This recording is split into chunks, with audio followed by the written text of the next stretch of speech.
moom mënoon def correspondance. adressé ko président assemblée nationale gars yi lijjanti ko te ñun ñi duñ koy communiquer rek lañ ci am est-ce que tu sais que loolu mën na nekk. mënoon na nekk si dama ko fàtte woon loolu mënoon na nekk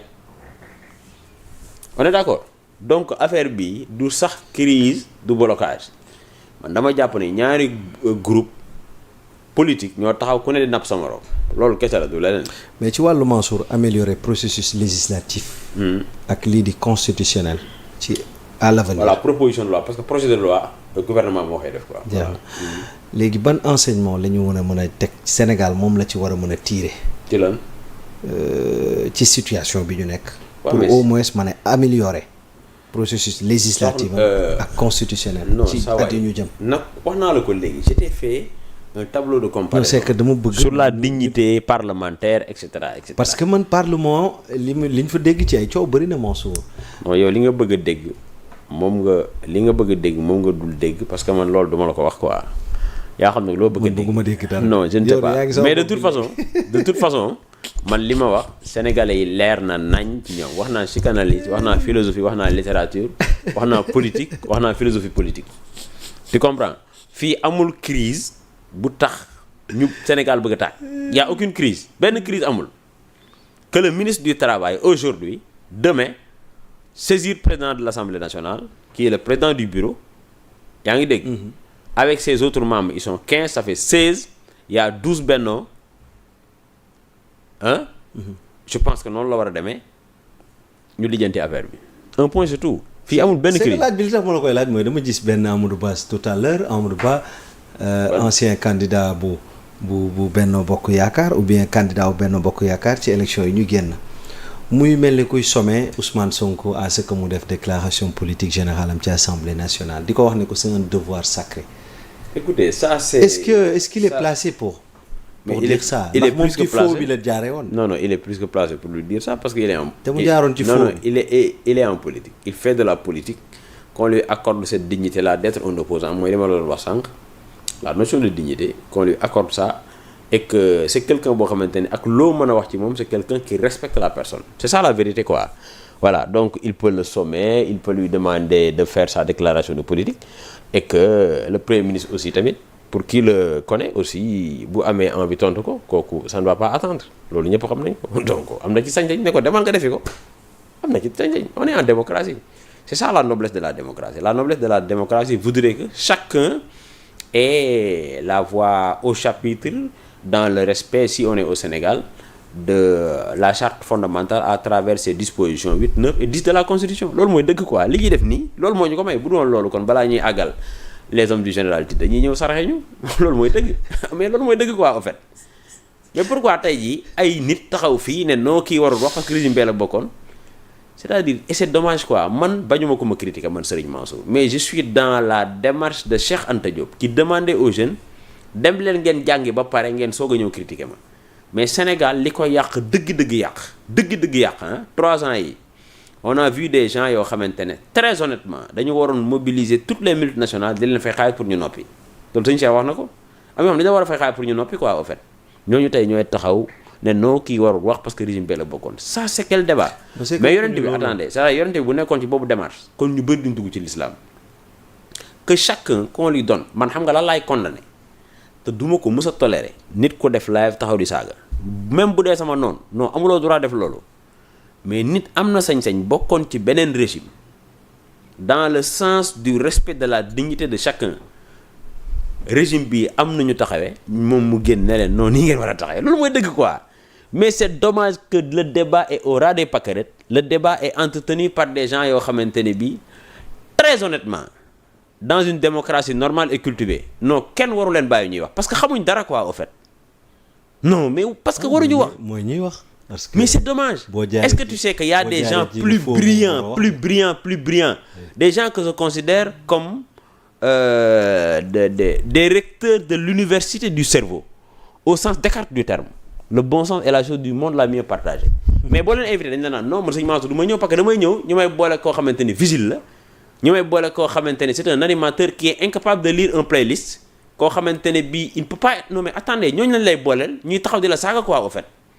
te yow da nga jàng bët génn saako yi kon kay mais ñooñu ñooy taxaw sëñ bi naan la non waroo waxee nii parce que ay vues la ñuy wut ay buzz.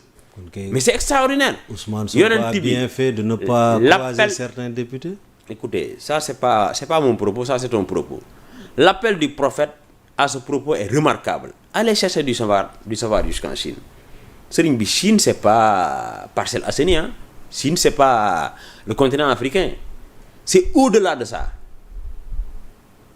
Serigne Cheikh dans une approche lyrique a dit yaa ayyuha sibyaanu uusikum bi ta'addubin wa ta'ammuqin fil bahsi maa ngi leen di dénk discipline ba pare ngeen xóotal li ngeen di jàng. Tazawudu Sixaar, mais c'est remarquable à ce propos en ce qui concerne Serigne Touba. Mais c'est très dommage Serigne bi ñi ngay gis ñi ne ci plateau yi non mais attends du question da amul niveau mais dañu jàngul quoi xam nga mën nga jàng te doo am niveau yow yaa koy cultiver yaa koy entretenir. Y a des gens qui sont des sestiens mais te bu ñu waxee nga ne non c'est pas possible. Y a des gens yoo xamante ne bii xoolal ils ont été formés dans les rédactions la formation sur le tas mais def nañu volonté comme ni ko Serigne Cheikh Ahmed Tidiane Chérif waxee yaa ngi dégg def itte def volonté yaa ngi dégg ba nga xamante ne mais bu ñu waxee da nga naan kii fan la bàyyeekoo mais tu penses que dans un pays normal sëñ bi ku jàngul war nga mën a taxaw di wax ci politique c'est extraordinaire Serigne bi nga xamante ne l'univers est politique. nga taxaw yow mën a taxaw di wax ci politique di weddi koo xamante ne sëriñ bi am na ay 7 am na ay 20 am na ay 15 jàng na lu ne maanaam gis na lu nekk quoi au fait parce que on ne peut pas être brillant partout c'est ça la vérité aussi nga am ay sous-moyens am ay moyens yu baax am passable et cetera c'est-à-dire yow jàngoo quoi au fait après ngay taxaw parce que xamoo dara après léegi ngay saaga nit ñi foo ne yaa moom dëkk bi ñu naan la waa ji tu l'as humilié tu l'as détruit kan nga détruire non mais arrêtez quoi mais man ni nga ko gisee ci gars yi daal noonu laa ko gisee ci député yi ndax député yi moom am na ci ñoo xamante ni ils sont investis xoolal amuñu niveau. non loolu c'est à l'exécutif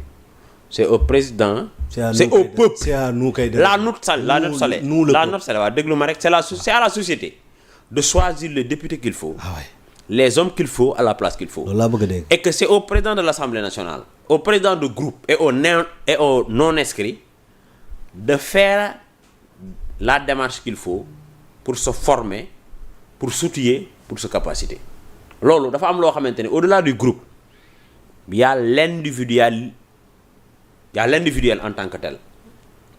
la personne le caractère inviolable de la personne moom mooy def investissement mais yow da nga foog ne li may wax nii yëpp man dama ko jàng ci école yi nii non mais da ngay def ay mais en fait c'est de la volonté jënd ay livres laaj ñi xam toog ak ñi fekke est-ce que yaa ngi dégg affaire bi foofu la nekk mais c'est dommage Sénégal c'est très dommage jàmbaar débat bi ba tey fi ko Macky Sall bàyyoon foofu la débat bi nekk le débat n'est pas relevé c'est ça la réalité voilà d'accord léegi Mansour ginnaaw assemblée nationale itam am na leneen lu marqué semaine bi donc bokk na ci itam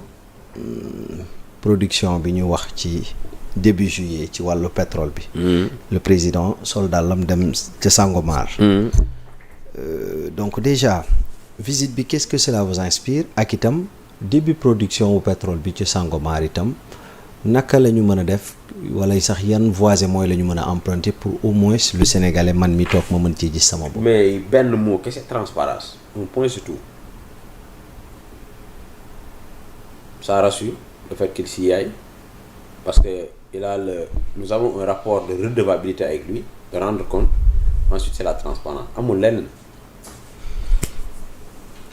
te am naa ci moom njort bu rafet ci ni xaalisu pétrole ak xaalisu réew mi man gëm naa ne dina ko sàmm loolu moom am naa ci njort bu rafet. wax dëgg ne non bien sûr yow tamit mënoo hérité réew moo xamante ne bii da nga ñëw commencé leb ñaari yoon te parce que réew mi ci condition yi nga ko jël c'est moo tax gis nga moi je me demande où sont les vases communicants en fait de l'actuel régime. xoolal effort yi ñu def objectivement dañu wante dëgg quoi bu la neexee nga def opposition de table rase bu la neexee nga def une opposition de nihiliste mais contexte bi ñu jël réew mi di wàññi non c'est impossible quasi impossible mais ñoom seeni nit ils préfèrent di wax ci leneen wala ils sont aphones loolu nag s'ils laissent le terrain d'autant plus que la nature a horreur du vide moo tax ngay gis ñoo xamante ne ils veulent créer une sorte de dualité entre ñoom ak la primature. alors que c'est une dualité inexistante. ñi fi nekk comme des opposants coow bi jug na fi pétrole ak gaz waxuñ ci xanaa dañ ci amuloon xam-xam non bàyyi ba coowul politique bi ñëw. waaw mais loolu laa la wax. mais attends mais on s'oppose comme ça en Afrique. ñoom kon dañoo il faut lire Achille Mbembe. Achille Mbembe il parle de nécropolitique maanaam li nga def dama koy suul bu la neexee nga firee ko noonu. waaw xam nga li nga suul moom dootul dund. li ngay def te nga xamante ne bii man gëm naa ne su ma la bàyyee nga capitaliser ko gars yi approprié wu ko yaa ngi dégg. waaw je n'aurai pas les bons éléments de langage pour te contrecarrer